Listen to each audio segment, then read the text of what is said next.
அருமையானவர்களே, இந்த நாளிலும் அவருடைய வார்த்தையை நம் இடத்திலே கொண்டு வருகிறேன். ஏசாயா 45 பாருங்களேன், 2 மற்றும் 4 வசனம், 3 சேர்த்து படிக்கிறேன். நான் உனக்கு முன்னே போய் கோணலானவைகளை செவ்வையாக்குவேன். கர்த்தர் இன்று உங்களோடு பேசுகிறார்.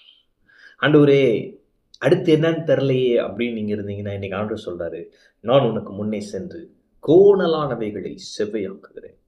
கோணலானவைகள் அப்படின்னா, அது கோணல் மாணலா இருக்கு. ஆனா இவரு போய் என்ன பண்றாரு?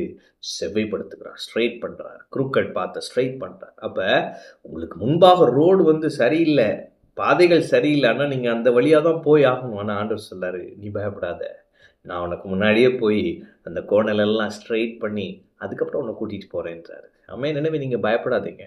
கர்த்தர் உங்களுக்கு முன்னே சென்றிருக்கிறார்.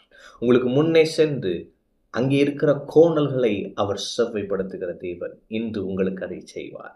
அடுத்து போட்டு பாருங்க, உன்னை பேர் சொல்லி அழைக்கிற இஸ்ரவேலின் தேவனாகிய கர்த்தர் நானே என்று நீ அறியும்படி. உன்னை பேர் சொல்லி அழைத்திருக்கிற கர்த்தர் நான் என்பதை நீ புரிஞ்சுக்கணுன்றதுக்காக என்ன செய்ய போறாருன்னா, வெண்கல கதவுகளை உடைத்து, இரும்பு தாழ்பால்களை முறித்து, அந்தகாரத்தில் இருக்கிற பொக்கிஷங்களையும் ஒளிப்படத்தில் இருக்கிற புதையல்களையும் உனக்கு தருவேன். ஹல்லேலூயா, உனக்கு கொடுப்பேன். அப்ப ஆண்டவர் பாருங்க எவ்வளவு நல்ல தேவன். உங்களுக்கு என்ன பொக்கிஷங்களை வைத்திருக்கிறார், சில நன்மைகளை வைத்திருக்கிறார். அது எப்படி போட்டிருக்குன்னா, ஒளிப்படத்தில் இருக்கிற புதையல்கள், அதுக்கப்புறம் அந்தகாரத்தில் இருக்கிற பொக்கிஷங்கள். அப்ப அது கண்ணுக்கு தெரியாத இடத்துல இருக்கு இல்லையா? ஆண்டவர் சொல்லார், அதை உனக்கு கொடுக்க போறேன். ஆமென். திடீர்னு ஒரு ஜாக்பாட் அடிச்சா எப்படி இருக்கும்? அப்படியாக கர்த்தர் உங்களை சர்ப்ரைஸ் பண்ண போகிறார். Amen. God is the God of surprise. உங்களை அவர் ஆச்சரியப்படுத்த போகிறார்.